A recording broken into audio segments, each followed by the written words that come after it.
الحمد للہ وحدہ والصلاة والسلام علی من لا نبی بعد اما بعد. ناظرین کرام، السلام علیکم ورحمۃ اللہ.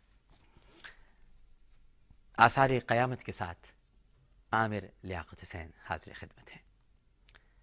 ویسے کہنا چاہیے کہ آثار قیامت پروگرام کے ساتھ، ورنہ یار دوست کہیں گے کہ آثار قیامت کے ساتھ عامر لیاقت حاضر خدمت ہے. میں پہلے بھی عرض کر چکا ہوں کہ یہ تو یقیناً ہم سب پر ہی لاگو ہوتا ہے. ہم سب آثار قیامت کے ساتھ ہی اس دنیا میں جی رہے ہیں. وقتاً فوقتاً چھوٹی بڑی علامتیں ظاہر ہو رہی ہیں، اور بس سمجھنے والی عقل چاہیے، دیکھنے والی نگاہ چاہیے. کل جب ہم نے پروگرام ختم کیا تھا ناظرین، تو ہم اس مقام پر پہنچ کر اپنی تحقیق کی سواری کو آرام کرنے کے لیے چھوڑ گئے تھے کہ نبی کریم صلی اللہ علیہ وآلہ وسلم نے اپنے ایک بہت ہی پیارے صحابی حضرت حذیفہ بن الیمان یا حضرت حذیفۃ الیمان رضی اللہ تعالی عنہ کے ذریعے اور ان کی جو روایت ہے جو ہم تک پہنچی ہے 72 علامات بتائی ہیں. حضرت حذیفۃ الیمان رضی اللہ تعالیٰ عنہ ناظرین ان صحابہ کرام رضوان اللہ تعالیٰ علیہم اجمعین میں سے ہیں جو نبی کریم صلی اللہ علیہ وآلہ وسلم سے اقوال سن کر، آپ کی باتیں سن کر لکھا کرتے تھے، آپ کے قول مبارک کو تحریر کرتے تھے، کاتبوں میں سے تھے. اور اتنا بڑا مقام ہے آپ کا کہ ابھی کچھ برس قبل آپ کی قبر مبارک میں پانی آ گیا تھا، اور آپ نے خواب میں زیارت فرمائی وہاں کے حاکم کو، اور پھر آپ کی قبر اطہر کو کھولا گیا، آپ کے جسد مبارک کو نکالا گیا. وہ ویسے ہی کا ویسا تھا جیسے کہ ابھی سو رہے ہوں.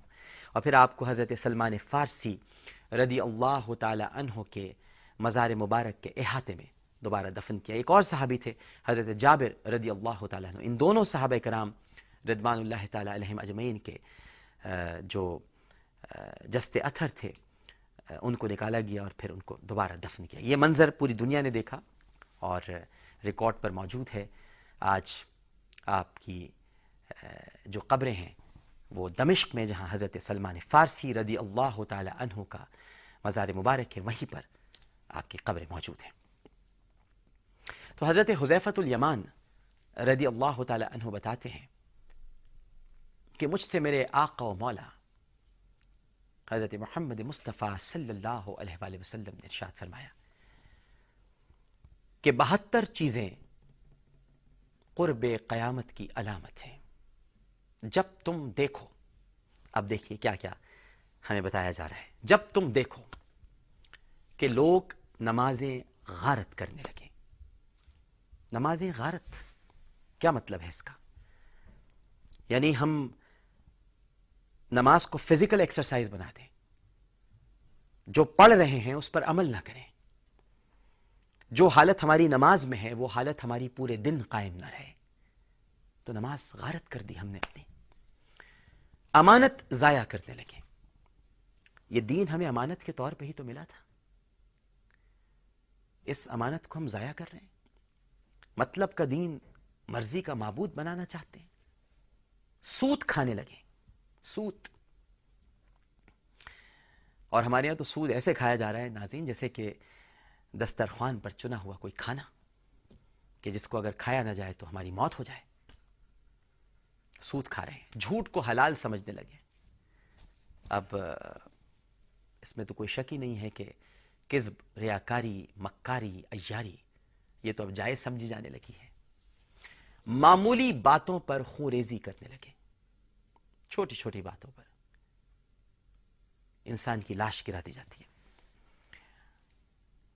بالیاں چھیننے کے لیے، ایک 3 سال کی بچی کی بالیاں اتروانے کے لیے کوئی سفاک، کوئی شقی القلب شخص اس کی آنکھوں کے سامنے اس کے باپ کو قتل کر دیتا ہے.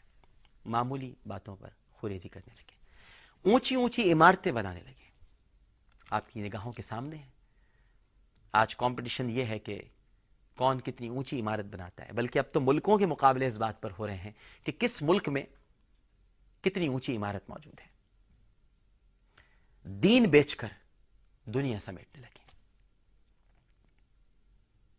علامات قیامت. دین کو کیسے بیچا جاتا ہے ناظرین؟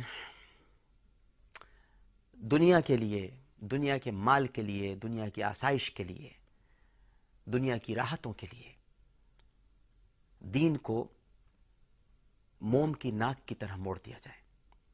یعنی چند ٹکوں کے عوض، یعنی چند ٹکوں کے عوض، چند روپیوں کے عوض، دولت کے عوض، مال اور آسائش کے عوض ہم دین کو فروخت کر دیں اور مطلب کے فتوے صادر کرنے لگیں. قطع رحمی یعنی قریبی عزیز اور رشتہ داروں سے بدسلوکی ہونے لگے، جو کہ ہوتی ہے، نظر آ رہی ہے آپ کو.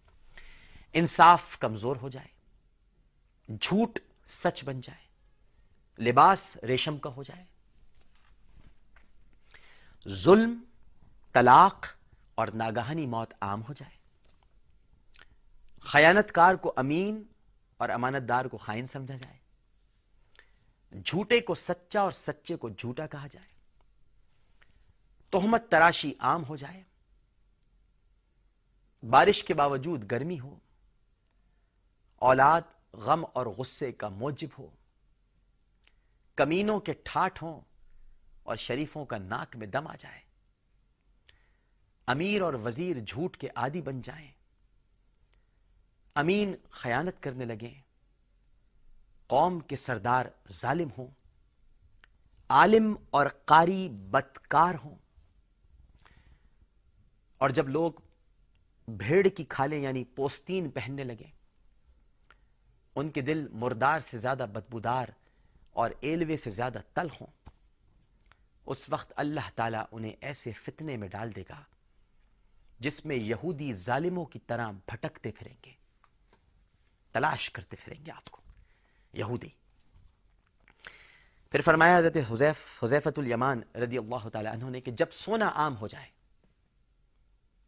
چاندی کی مانگ ہوگی، جب گناہ زیادہ ہو جائیں گے، امن کم ہو جائے گا، مصحف یعنی قرآن کو آراستہ کیا جائے گا، مساجد میں نقش و نگار بنائے جائیں گے، اونچے اونچے مینار بنائے جائیں گے، دل ویران ہو جائیں گے، شرابیں پی جائیں گی، شرعی سزاؤں کو معطل کر دیا جائے گا،